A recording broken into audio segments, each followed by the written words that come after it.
Bom dia, vamos então começar a nossa aula. Nós estamos aqui ao longo de algumas semanas, de alguns domingos, discutindo acerca da teologia do pacto. E hoje então chegamos ao pacto mosaico, à aliança mosaica. Eu acredito que é da maior importância que nós entendamos essa aliança, justamente porque nós evangélicos, de uma forma geral, temos alguma dificuldade com a lei mosaica. De alguma forma, nós aprendemos que ela é quase que diametralmente contrária à graça e contrária ao evangelho.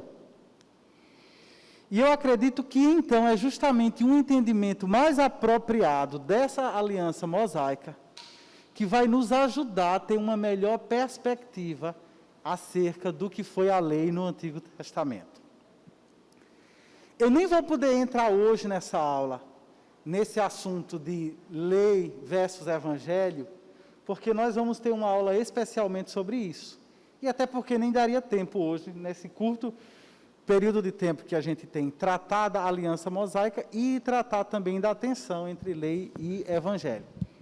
Mas eu queria então começar lembrando a vocês, em um minuto, contextualizando onde é que esse assunto de hoje entra.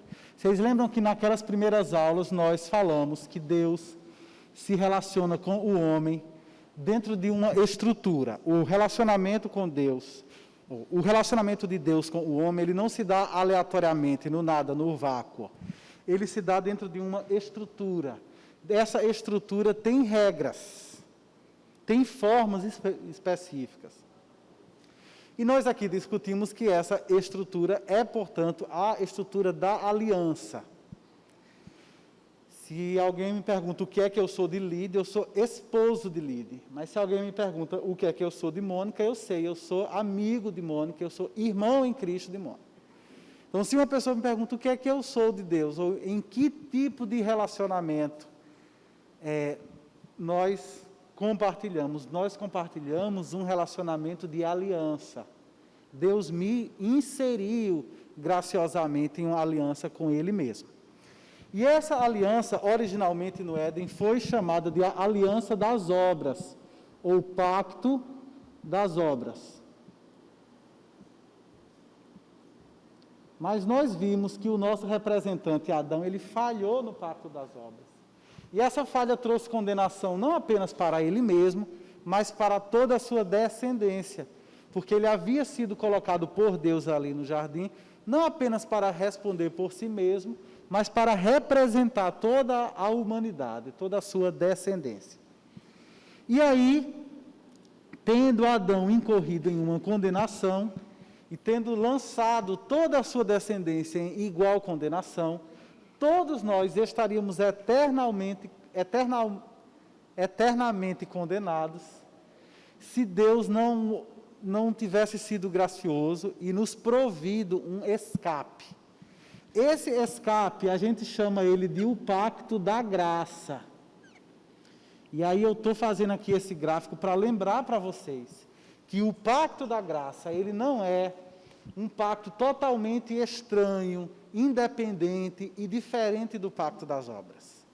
Ele é uma estrutura de aliança que funciona dentro da estrutura do pacto das obras. Ou seja, o pacto da graça, ele não revogou o pacto das obras. Não é um novo pacto que está se sobrepondo ao antigo.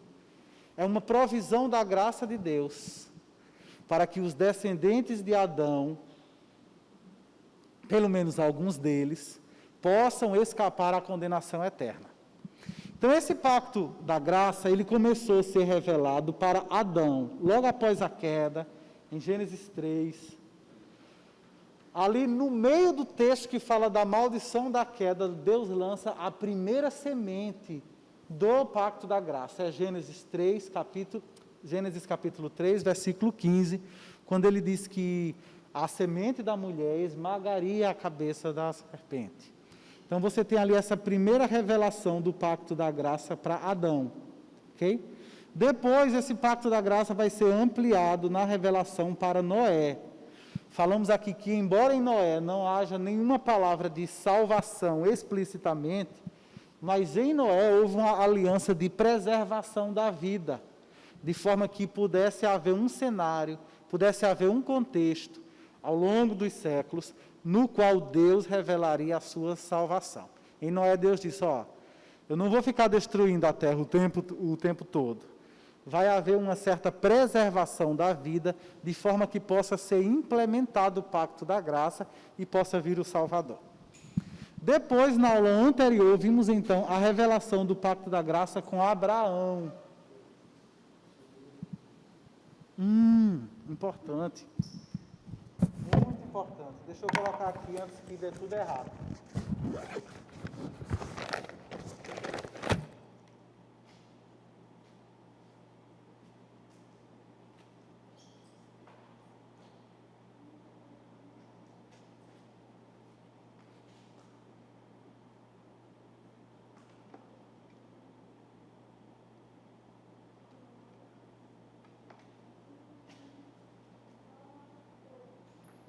Esse aqui, pelo menos, avisa. O meu do trabalho, não sei se você usa também aqueles Dell do trabalho. Ele desliga sem avisar. De repente, você... já era. E aí você tem, então, Abraão. O pacto da graça fica muito claro com ele, como nós vimos na aula anterior. E agora, a próxima revelação do pacto da graça vai ser com Moisés. É aqui onde a gente vai trabalhar hoje, certo? Então, esse pacto da graça ele vai sendo progressivamente revelado, vai sendo ampliado esse grau de conhecimento, esse grau de entendimento acerca dele. E, mais uma vez, da mesma forma como o pacto da graça não anula o pacto das obras, as sucessivas revelações do pacto da graça, elas não vão anulando as anteriores. Elas vão se somando, elas vão sendo construídas, cada uma, sobre o fundamento das anteriores, sem se anularem. Justamente porque os pactos divinos, eles são irrevogáveis. As alianças divinas, elas são irrevogáveis, elas são perpétuas. Ok? Vamos então começar com Moisés. Eu estou enrolado com esses fios aqui, mas tudo bem. Oi?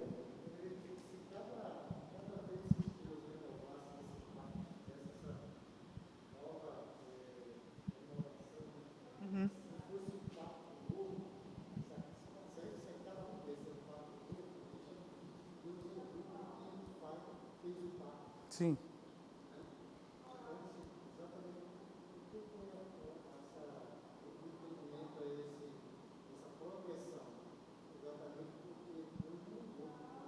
Exato.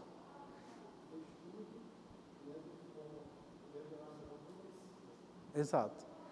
Então, nós cremos que Deus ele tem um plano eterno. E esse plano é um plano só.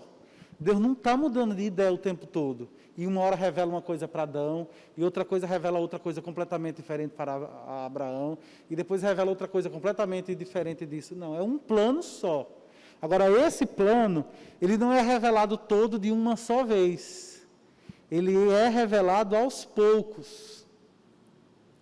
Deus não tem um plano A, e aí dá errado, e Deus lança um plano B, e aí dá errado, e Deus implementa o C. Não, é um plano só ao longo da Bíblia inteira, justamente por aquela noção muito básica, que o profeta nos diz que os planos de Deus não podem ser frustrados. Por causa disso, Deus não precisa estar mudando o tempo todo de plano. Ele tem um plano só, mas esse plano ele vai sendo revelado progressivamente. Ok? Antes de Moisés, Abraão. Antes de Abraão, Noé. Antes de Noé, Adão. Oi? É o pacto da graça. Todos esses que eu estou dizendo ali dentro daquela abertura são do pacto da graça. Teologicamente, o pessoal dá o nome assim, pacto abraâmico, pacto noético, pacto adâmico e pacto mosaico, nesse caso, né? Mas todos eles são implementações ou renovação do pacto da graça, ok? Eles só são eles só não podem ser confundidos com o pacto das obras. Embora eles funcionem dentro da estrutura do pacto das obras, mas eles têm coisas, eles diferem bastante. E a gente vai ver isso. Fala, Davi.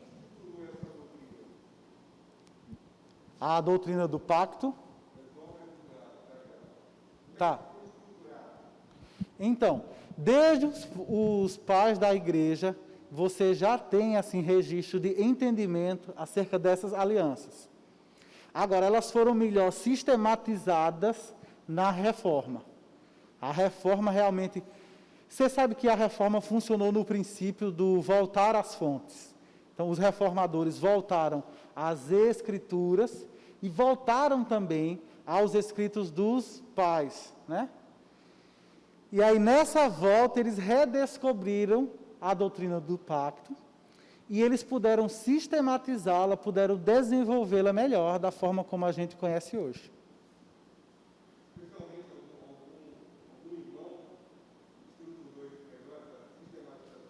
A gente não consegue associar ninguém assim, foi fulano. Como, por exemplo, a gente atribui os 5 pontos a Calvino, né? Embora nem seja realmente o caso, mas não existe nenhum nome no período da Reforma a quem a gente pudesse atribuir a sistematização da doutrina do pacto. O fato é que eles reencontraram essa doutrina, voltando às fontes, e perceberam a importância dela, não como mais uma doutrina, ou como uma doutrina em meio a outras tantas, mas viram que essa doutrina, ela poderia servir como um fundamento, acima da qual você entende todas as outras. Justamente porque ela fala da nossa aliança com Deus, do nosso relacionamento com Deus. Então, é dentro desse relacionamento com Deus que eu posso entender quem eu sou, quem Deus é, o que é a salvação, quem é Jesus, o que Ele fez por mim, o Espírito Santo, a igreja. Então, ela funciona como uma moldura dentro da qual todos os outros entendimentos bíblicos podem funcionar, né, melhor. E foi justamente por essa valorização que os reformadores deram a essa doutrina da aliança, que a doutrina reformada é conhecida também como a teologia da aliança. E aqueles que aderem à fé reformada são conhecidos como aliancistas, devido à importância que essa doutrina tem dentro do nosso entendimento doutrinário. Entendeu? Então, bora lá. Esse pacto com Moisés, ele foi, então, estruturado em cima da lei. Embora o pacto com Moisés ele não se resuma à lei, mas quando a gente olha para esse pacto, o que se vê mais nitidamente, o que salta aos nossos olhos é exatamente a lei. Então, a gente entendendo a lei, a gente consegue entender o pacto mosaico. A lei precisa, então, ser compreendida em alguns contextos. O primeiro contexto é o contexto histórico. Se você for lendo o livro de Êxodo, você vai ver que de Êxodo, versículo 1, até Êxodo capítulo 1, até Êxodo capítulo 18, o autor está contando de como Deus salvou Israel da escravidão egípcia. E depois, do capítulo 19 em diante, o livro trata de como Deus dá a sua lei para esse povo que ele havia liberto do Egito. O que é que a gente já pode entender aqui? Que antes que a lei tivesse sido revelada para Israel, a graça já havia sido conhecida deles. Primeiro Deus revelou a sua graça, salvando esse povo da escravidão do Egito, e introduzindo-os numa terra que não era originalmente deles, mas que Deus deu a esse povo como a sua possessão. Só depois disso é que Deus dá a eles a sua lei. Não é completamente diferente daquilo que a gente pensa que no Antigo Testamento era a lei. Aí no Novo teve a novidade da graça. A graça sempre existiu, né? Desde o Éden, antes que fosse revelado a lei para Adão no pacto das obras, já havia sido revelada a graça para ele. A graça da criação, a graça da revelação, a graça das diversas bênçãos que Deus deu a ele ali. Enfim. Então, a gente precisa entender isso, esse contexto histórico. E aqui a gente precisa falar um pouquinho mais sobre isso. O povo de Deus, contando a partir de Abraão, que é quando Deus começa a tratar não apenas com pessoas isoladas, mas com uma família da qual procederia uma nação, esse povo surgiu no contexto da Babilônia. Vocês lembram disso? Deus havia chamado Abraão de uma terra chamada Ur dos Caldeus. Era uma terra pagã, era uma terra onde não se buscava o Senhor, onde não se conhecia o Senhor, onde não se adorava o Senhor. Abraão, portanto, foi tirado do meio do paganismo, ele e toda a sua família. Depois, por ordem de Deus, ele saiu da Babilônia e eles peregrinaram por um tempo na terra de Canaã. E a terra de Canaã também era uma terra pagã, onde não havia conhecimento de Deus.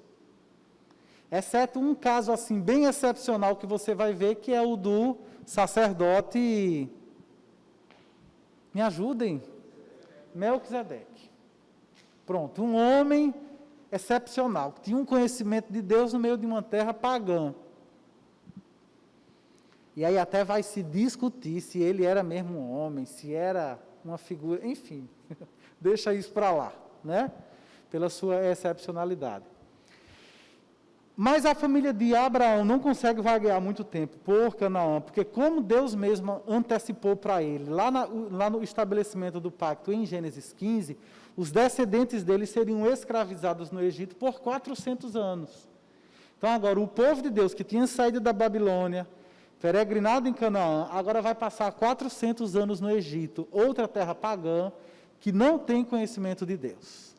Era o povo de Deus, era o povo com quem Deus tinha uma aliança, mas o histórico deles, a peregrinação deles, em nada contribuía para esse conhecimento acerca de Deus.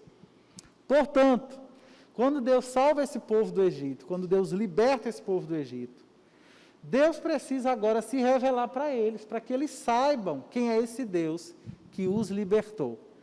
E agora que Deus vai introduzi-los na terra que eles vão tomar posse, eles precisam realmente crescer no conhecimento de Deus, para que uma vez na posse da terra, eles possam cultuar a Deus e não se envolver com as divindades e com aquelas formas de culto e religião que já estavam estabelecidas na terra de Canaã.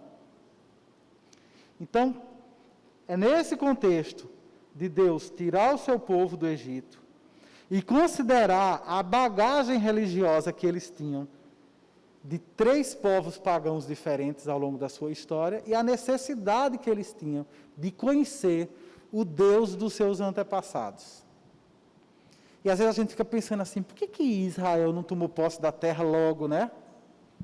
E Deus sabe por quê. Deus tem os seus propósitos. Realmente precisava de um tempo para que Deus se revelasse a esse povo, para que eles pudessem conhecer a Deus, para que eles tivessem uma experiência com Deus, de forma que uma vez em Canaã, eles tivessem alguma chance de ser uma nação para a glória de Deus. Porque do contrário, eles poderiam rapidamente se misturar com a religiosidade daquela terra e a coisa toda ir por água abaixo. Isso eu digo, obviamente, do ponto de vista humano. Então, depois que Deus livra o seu povo do Egito, Deus vai dar a eles a sua lei. E o que é essa lei? A lei é uma sistematização da vontade de Deus. Na verdade, é um resumo organizado da vontade de Deus. Veja, não é a primeira vez que o povo está conhecendo a vontade de Deus. Por exemplo, a idolatria condenada pela lei, não é a primeira vez que eles estão tomando conhecimento de que não devem adorar outros deuses. Sempre soube-se que não podia adorar outros deuses. Seja pela lei que Deus incutiu na consciência humana, desde a criação, ou seja também pela revelação que houve no período patriarcal, desde Adão.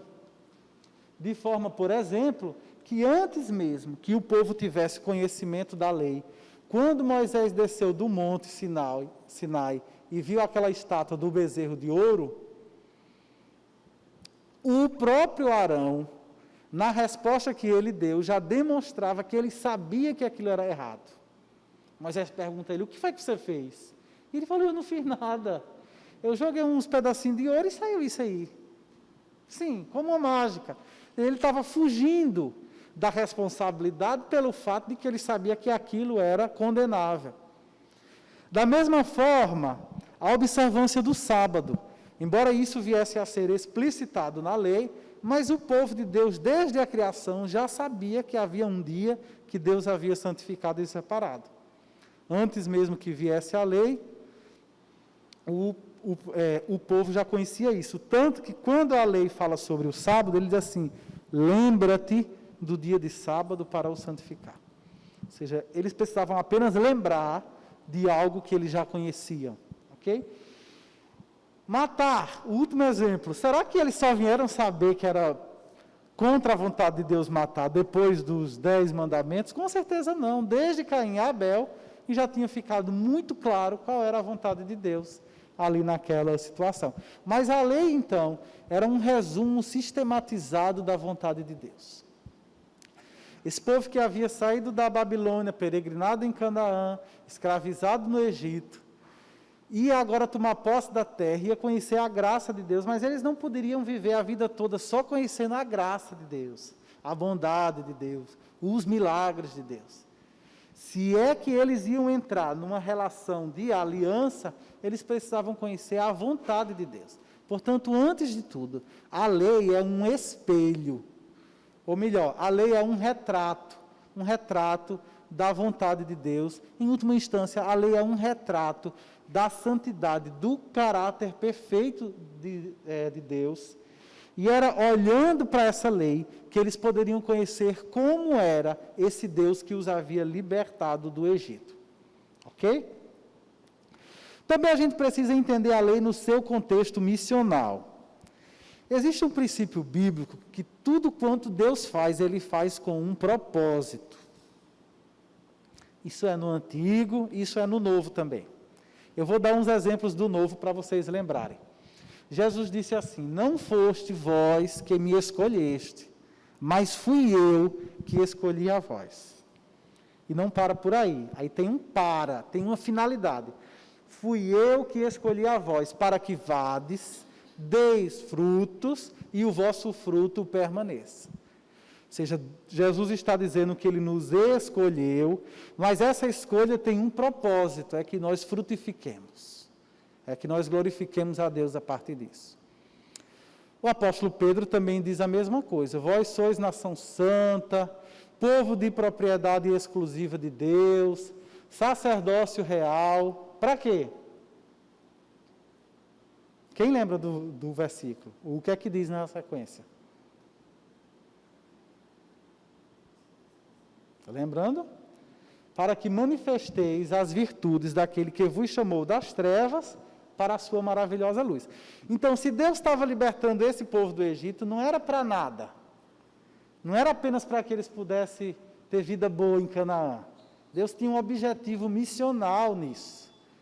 Para que eles pudessem ser porta-vozes de Deus em meio às nações.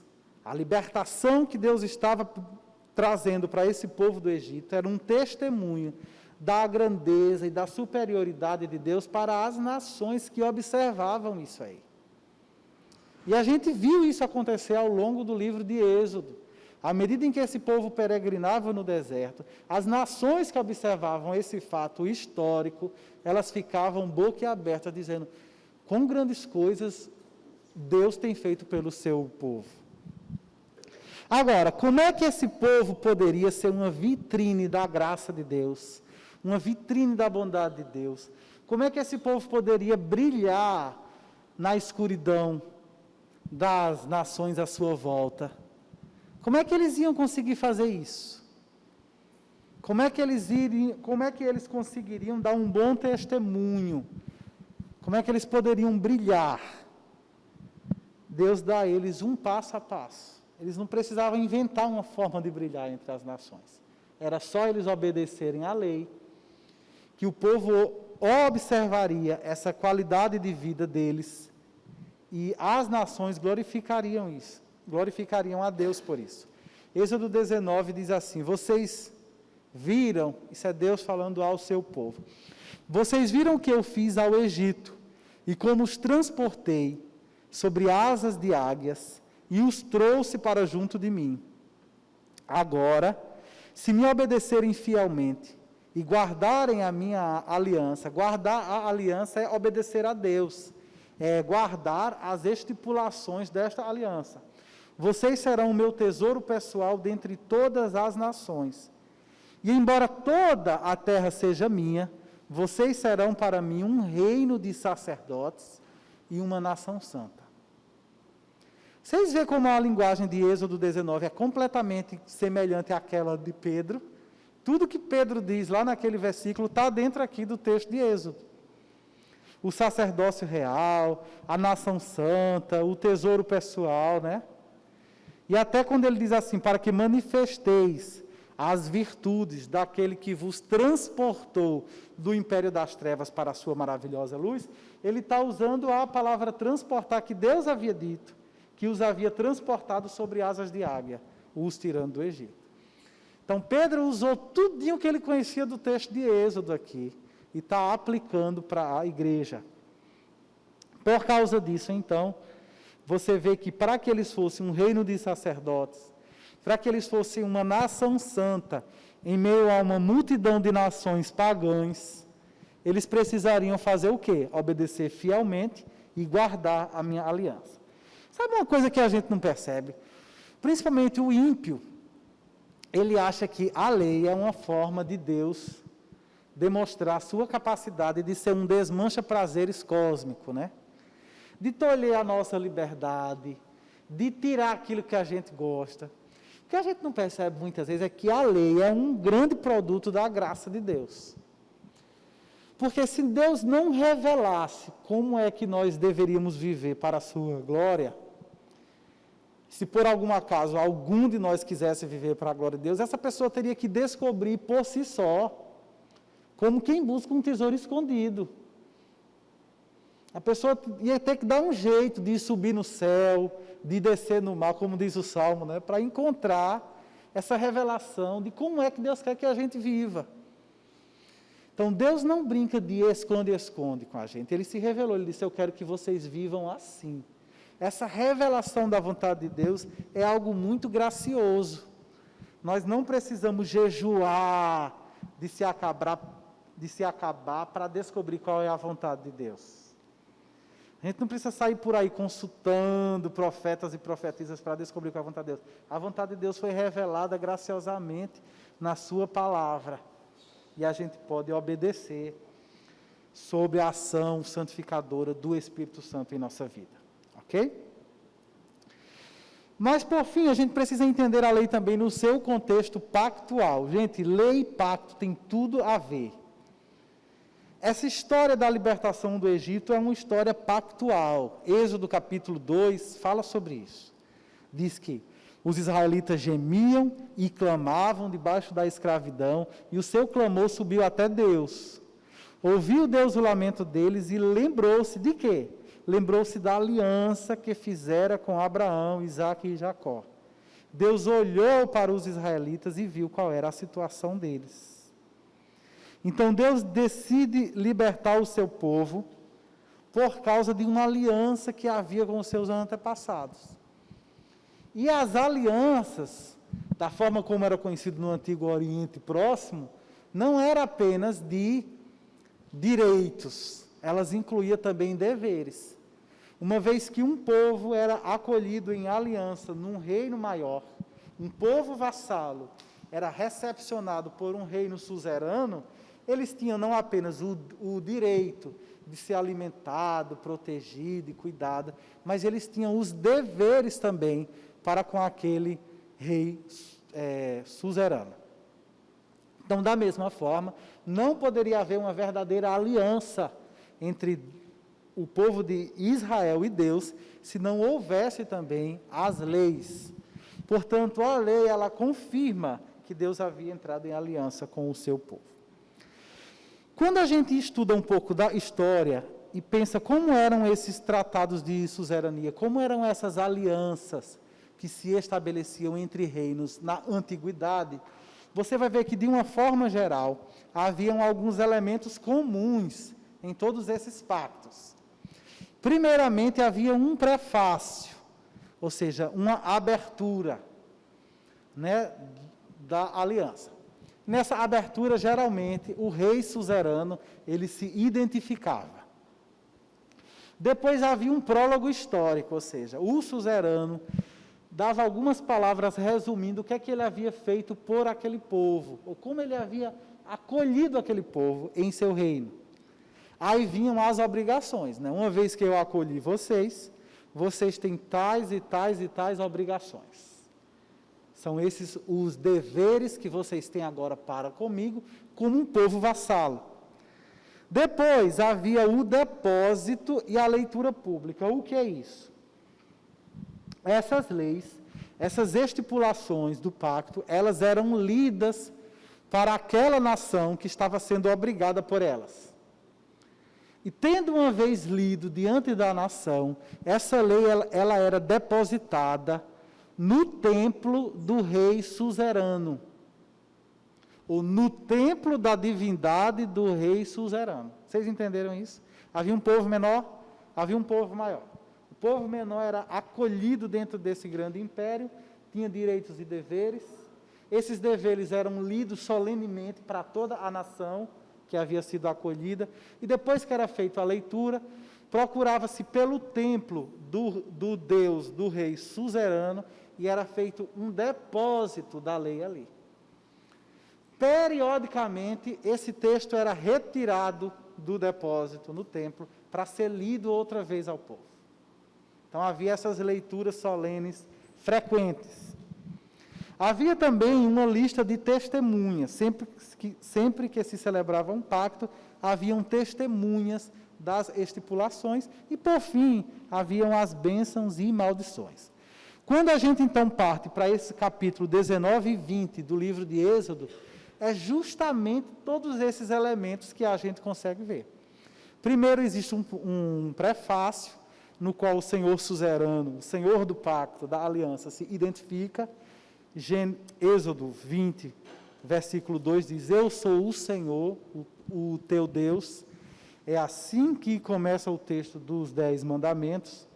Depois existe um prólogo histórico, é a parte B do versículo 2, quando ele diz: eu sou o Senhor teu Deus, que te tirou do Egito, da terra da escravidão. Ou seja, uma vez que Deus se identificou, e uma vez que ele disse o que é que ele fez em favor desse povo, agora vai vir o quê? As obrigações, vão vir as estipulações do pacto.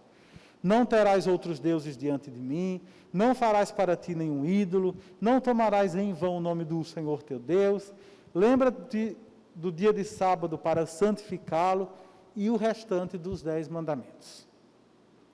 Depois há uma leitura pública, aí você já precisa avançar lá em Êxodo 24, quando diz assim: em seguida, leu, no caso Moisés leu o livro da aliança para o povo. E em resposta disso, o povo se compromete com essas estipulações. Eles dizem assim, parece até uma piada: faremos fielmente tudo o que o Senhor nos ordenou. Será que Israel tem algum juízo de dizer uma besteira dessa, né? Mas, de fato, eles disseram aquilo que deveria ser dito. Essa era a resposta exigida mesmo. O problema é que a gente sabe a continuação da história e sabe como eles falharam em cada passo, né? Mas é interessante quando eles dizem: faremos fielmente tudo que o Senhor nos responde. Senhor, pode mandar lei que a gente vai seguir à risca. Mande lei que a gente segue à risca. Mal sabia, né, o que é que ia acontecer. Depois há uma lista de testemunhas. O texto continua dizendo: depois Moisés aspergiu o sangue sobre o povo, dizendo: este é o sangue da aliança que o Senhor fez com vocês, de acordo com todas estas palavras. Moisés, Arão, Nadab, Abiú e 70 autoridades de Israel subiram e viram o Deus de Israel. Vocês acharam alguma coisa parecida quando Moisés diz assim: este é o sangue da aliança que o Senhor fez com vocês? Lembra o quê? Jesus, né? Acho que é Lucas 22, quando ele institui a ceia, ele diz: este é o cálice da nova aliança, que é derramada por vós. É basicamente isso aqui mesmo, né? Basicamente isso. Então, a gente consegue olhar para Jesus e ver uma nova aliança, porque tudo reflete, tudo ecoa, tudo aponta essas renovações da aliança no Antigo Testamento. Você vê que sem um entendimento adequado do Antigo, a gente não entende nada do Novo, né? Às vezes o crente diz assim: eu gosto de ler o Novo, porque lá eu entendo tudo. O Antigo eu não entendo muito não, mas o Novo é uma bênção, eu abro e entendo tudo. Quer dizer, pensa que está entendendo, mas não consegue perceber o quanto ele está perdendo de entendimento, porque não consegue entender os fundamentos sobre o qual o Novo Testamento foi erigido. E, por fim, as bênçãos e maldições. Elas, cronologicamente no texto, na verdade, elas, literalmente, elas vêm antes, né? E aí estão. Êxodo 23, assim: se vocês ouvirem atentamente o que ele disser e fizerem tudo o que eles ordenam, serei inimigo dos seus inimigos e adversário dos seus adversários. O meu anjo irá à frente de vocês e os fará chegar à terra dos amorreus, dos hititas, dos ferezeus, dos cananeus, dos heveus e dos jebuseus, e eu os exterminarei. Ou seja, Deus está prometendo para ele as suas bênçãos. Obviamente que a maldição era implícita aí. Se eles não obedecessem, Deus se colocaria como inimigo deles. E em vez deles tomarem a terra desse povo, eles seriam expulsos dessa terra. Isso é dito diversas vezes no texto. Quer dizer, para que Deus iria à frente deles contra esses povos? Para tomar posse da terra deles. Mas uma vez que eles desobedecessem aos termos da aliança, Deus também se colocaria contra eles e os expulsaria dessa terra. Esse basicamente o resumo dessas bênçãos e maldições. Ok? Vamos ver então como que a gente poderia entender a lei de Deus. Primeiramente, em todo o material da lei, não apenas esse que tem em Êxodo, mas no que está em Número e no que está em Levítico também, nós temos ali a lei moral. A lei moral refere-se basicamente aos 10 mandamentos. Ela é a vontade de Deus para o seu povo. A vontade, digamos assim, mais básica de Deus, mais essencial de Deus para o seu povo. Ela representa, então, a vontade de Deus para o homem, ou a essência dessa vontade, os fundamentos da vontade de Deus para o homem. Por exemplo, quando ele diz: não matarás. Mas você tem também no material da lei, do pacto mosaico, a lei civil. Deus desdobrou a sua vontade moral em leis civis, que pudessem regulamentar a vida em sociedade dentro da nação de Israel. Essas leis civis, elas são, então, o desdobramento da lei, né, moral em estatutos para a vida em sociedade. Olha como Deus é gracioso. O povo não precisava nem ter o trabalho de pensar como é que a lei moral se aplicava na vida em sociedade. Deus mesmo aplicou e revelou isso aí para eles. Ela regulamenta as relações sociais no Estado teocrático de Israel. Trago um exemplo aqui de Êxodo 21. Se um boi chifrar um homem ou uma mulher, causando-lhe a morte, o boi terá que ser apedrejado até a morte. Se, todavia, o boi costumava chifrar e o dono, ainda que alertado, não o manteve preso, e o boi matar um homem ou uma mulher, o boi será apedrejado e o dono também terá que ser morto. O que é isso aqui? É um desdobramento do mandamento não matarás. É o mandamento que preserva a vida. Então, a lei civil vai desdobrar o mandamento de não matarás para uma situação bem concreta, um caso concreto como esse, o boi bravo da rua. E aí você vai ver que se foi por acaso, só o boi morre. Mas se o dono sabia e não prendeu esse boi de forma a preservar a vida dos seus vizinhos, o homem também sofreria o dano, sofreria a pena. E existe também a lei religiosa, que ela regulamenta o culto. Basicamente é um desdobramento também da lei moral, mas agora trazendo para o âmbito do culto. Levítico 2, 1-2, assim, quando alguém trouxer uma oferta de cereal ao Senhor, terá que ser da melhor farinha. Será sobre ela, derramará óleo, colocará incenso e a levará aos descendentes de Arão, os sacerdotes. Nós poderíamos dizer, por exemplo, que essa é um desdobramento daquele mandamento primeiro, de não terás outros deuses diante de mim, não farás para ti nenhum ídolo. Ou seja, ele está mostrando como é a forma de se adorar esse Deus único. Ok?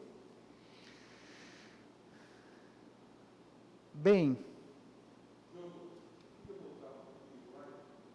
posso? Assim?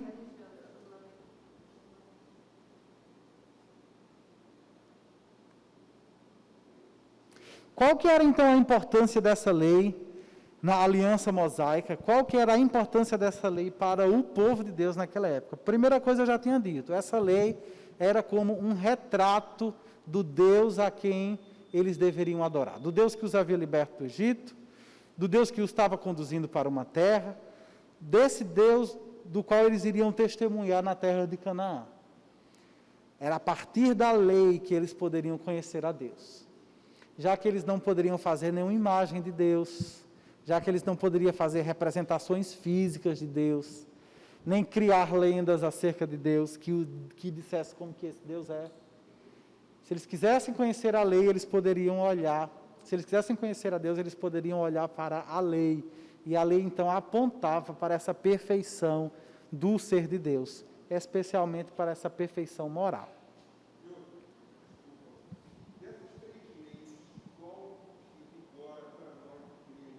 Ótimo, a gente chega nisso, então. Perfeito. Inclusive é o próximo slide, eu acho que aí nossa, que a gente vai apresentar. Além de ser, então, um retrato de Deus, da perfeição de Deus, a lei também era um espelho para o povo.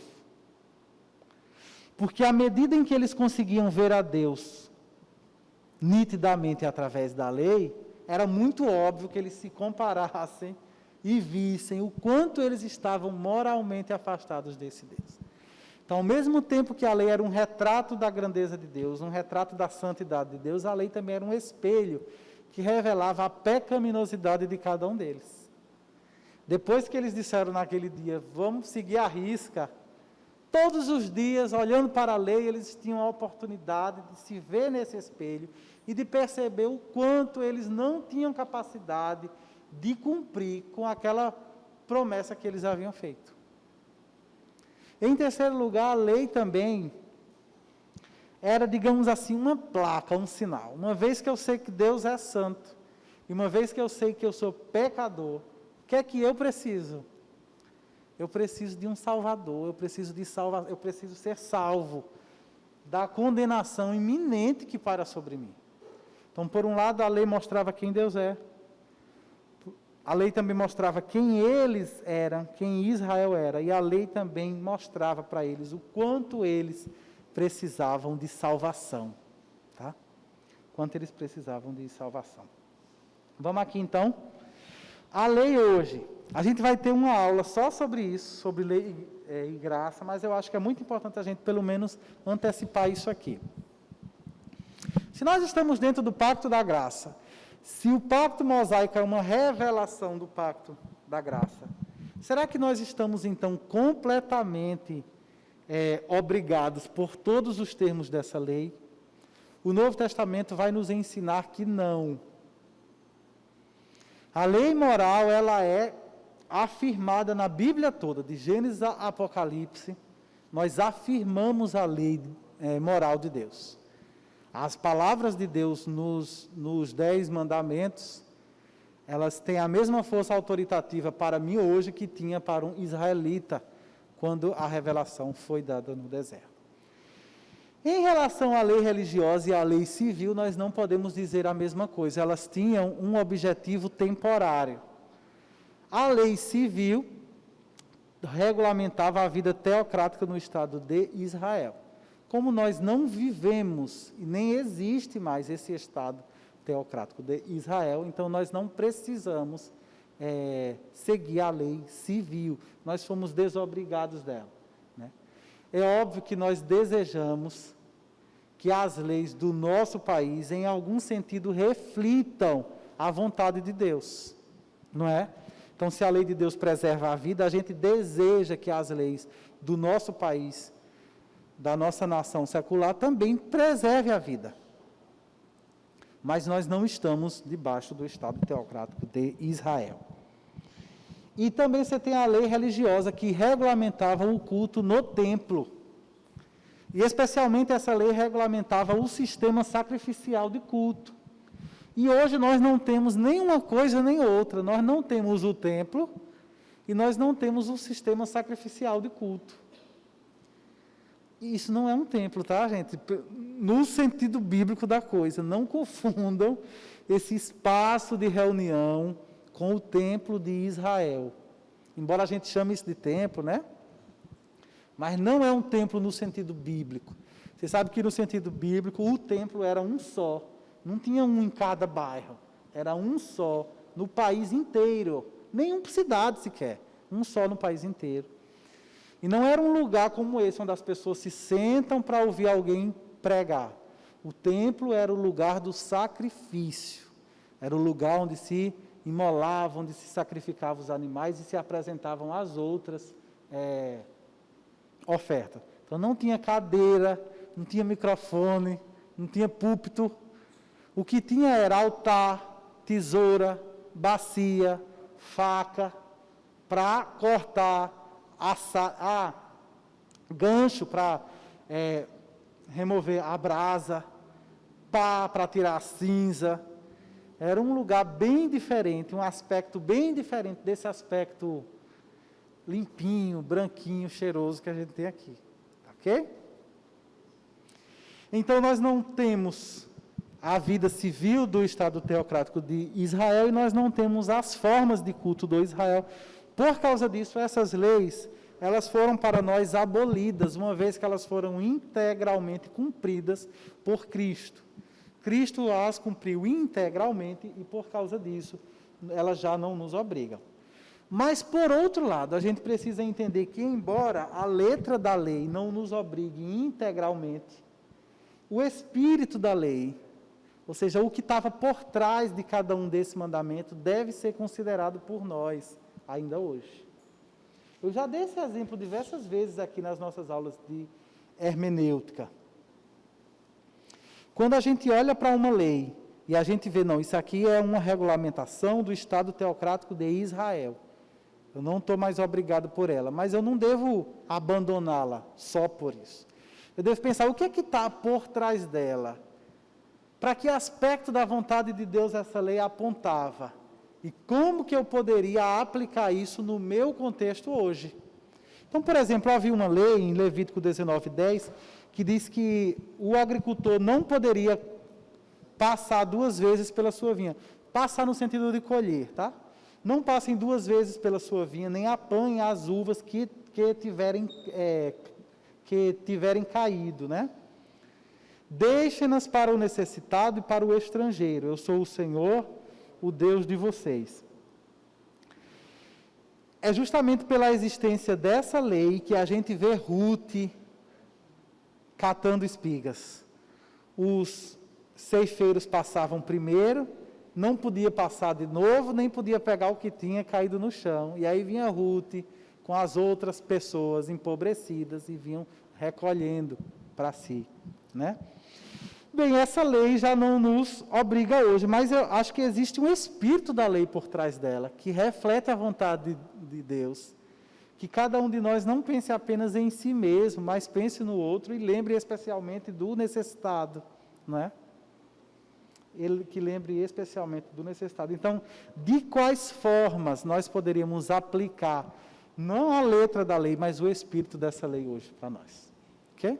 Eu queria então concluir essa aula falando para vocês de um certo debate que existe, quando algumas pessoas, alguns evangélicos acham que essa aliança mosaica, ela não se encaixa dentro da aliança da graça, dentro do pacto da graça. Justamente pelo fato da lei ser bastante proeminente no pacto mosaico, as pessoas dizem, um pacto de lei não pode caber dentro do pacto da graça, porque lei e graça é feito água e óleo, pensam. Elas não podem estar juntos. E alguns acham, inclusive, então, que o pacto mosaico foi um parêntese na revelação de Deus. Deus já havia revelado a sua graça para Abraão, aí teve o parêntese do pacto mosaico, e depois Deus voltou a revelar a sua graça em Davi, e depois mais amplamente em Jesus. E meus irmãos, isso não é verdade. Embora a lei esteja bastante proeminente na aliança mosaica, mas vocês viram que ela foi dada num contexto de graça. E mesmo a lei tem muita graça quando você vê que existe a provisão do sacrifício. Deus diz, olha, não faça isso, mas se você fizer isso, existe o sacrifício X que pode redimir a sua culpa. É completamente diferente do pacto das obras, onde pecando uma vez, tchau, não tinha sacrifício, não tinha perdão, não tinha remissão dentro do pacto das obras. No pacto da graça há perdão, mesmo no pacto mosaico. Na revelação da lei, a própria lei dá o escape gracioso do sacrifício.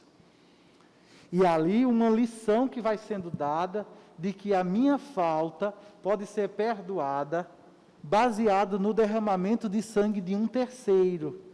Olha a semente que Deus estava ensinando, que Deus estava trabalhando no coração do seu povo.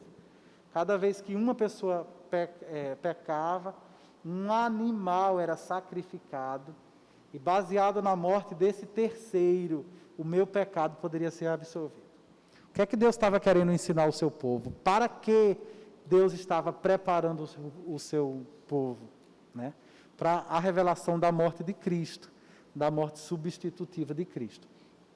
Então, que a gente não se confunda com isso. Embora na lei de Moisés, embora na aliança mosaica, a lei esteja bem em evidência, maior do que a lei está a graça, porque a própria lei contém a provisão graciosa do sistema sacrificial. Ok?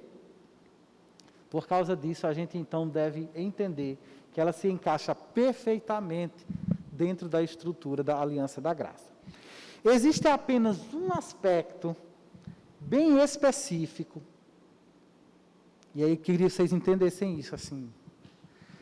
Existe um aspecto bem específico em que a aliança mosaica, ela pode refletir o pacto das obras. Em um aspecto específico, a aliança mosaica representou uma reedição do pacto das obras. Digamos assim, uma revivência do pacto das obras.